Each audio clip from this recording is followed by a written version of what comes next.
अयोध्या की इस पवित्र भूमि को हम प्रणाम करते हैं, नमन करते हैं बलिदान की इस भूमि को, जिसने 550 वर्ष तक प्रतीक्षा किया अपने राम को अपने मंदिर में देखने के लिए। संघर्ष किया, युद्ध किया, बलिदान दिया और अंत में हमारी जीत हुई। काफी लोग कहते हैं राम मंदिर की बात हो रही थी, मंदिर ले लिया, भूल जाओ। अरे ऐसे कैसे भूल जाए? 1-2 वर्ष का संघर्ष नहीं है, कई वर्षों से चलता आ रहा संघर्ष और सरेआम कत्लेआम हो रहा हम हिंदुओं का शोषण है, जिसको हम भूल नहीं सकते।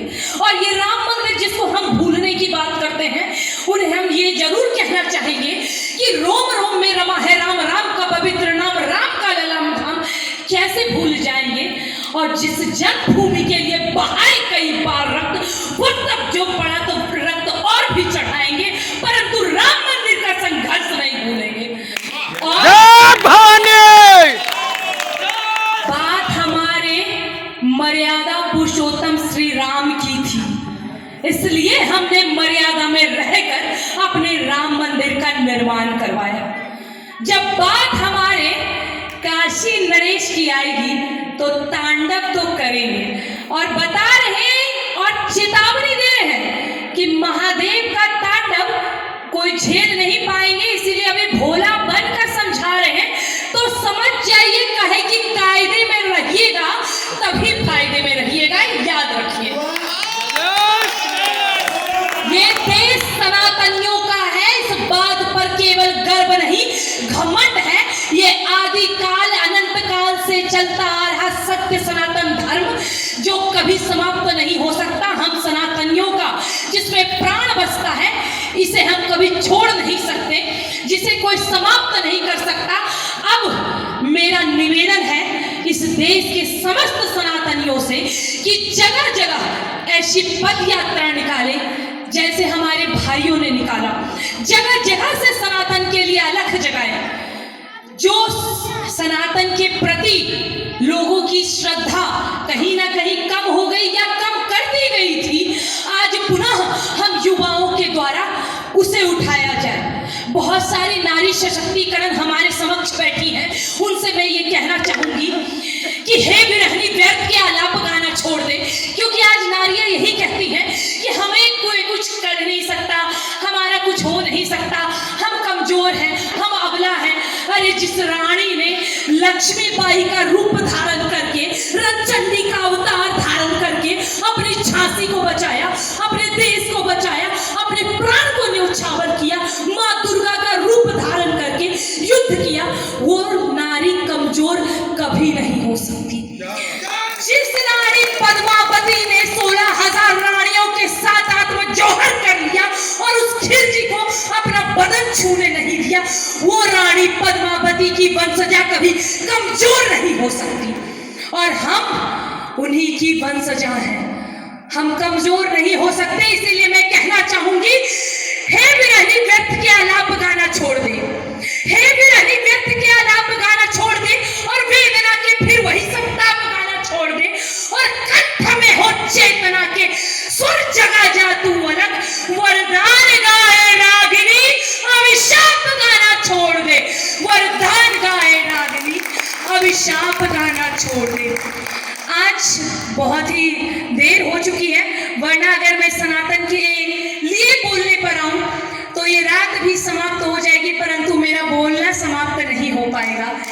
ये भक्ति, हमारा सनातन के प्रति ये प्रेम है, और आप जैसे भाइयों का, माताओं का, बहनों का, गुरुओं का ये आशीर्वाद है कि आज से ठीक 1 साल पहले 16 फरवरी 2025 को हमारे बिहार के जम्मू जिला के बलियाडी गांव, जहां पे मैं अपने हनुमान मंदिर से हनुमान चालीसा का पाठ करके बाहर निकली, और तभी जिहादियों के झुंड ने पहचान लिया कि यही है माँ दुर्गा का वो रूप जिसने उन सब की नींद हराम कर रखी है।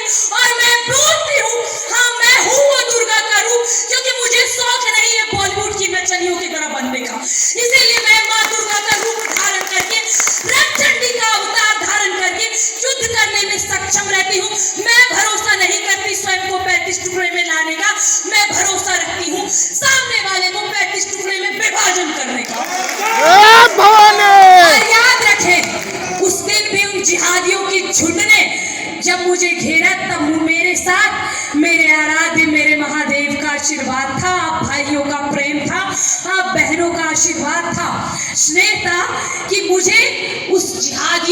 झुंड में जिसने मुझे घेर रखा, फिर भी मैं वहां से जीवित आई।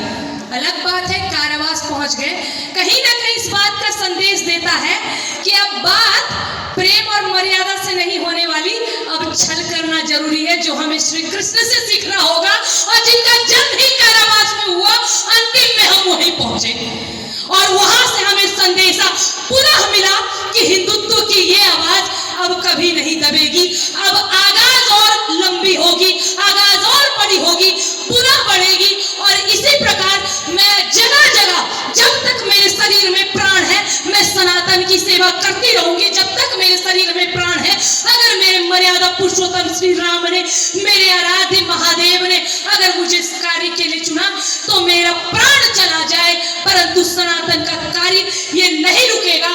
और इस देश की युवा बहुत जल्द संभल कर रानी लक्ष्मीबाई बने और इस देश की युवा संभल कर स्वामी विवेकानंद बने।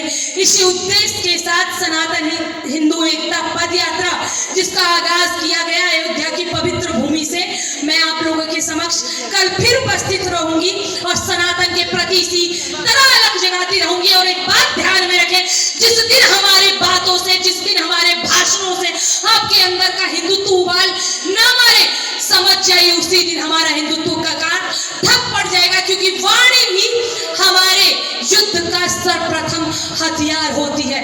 इसीलिए जब हमारी रानी लक्ष्मीबाई ने युद्ध भूमि में खड़े होकर हर हर महादेव के जयकारे लगाए, तो दुश्मन थर्रा गए। और आज उसी महादेव का जयकारा मैं आप लोगों के समक्ष लगाना चाहती हूँ। नमः पार्वती पतये हर हर महादेव। जय भवानी, जय भवानी, जय भवानी, जय भवानी, जय भवानी, जय भवानी। आप सभी का बहुत बहुत धन्यवाद। मिलती हूँ कल, बहुत बहुत धन्यवाद। जय श्री राम, जय श्री राम। ये ट्रेलर है, पिक्चर अभी बाकी है कल।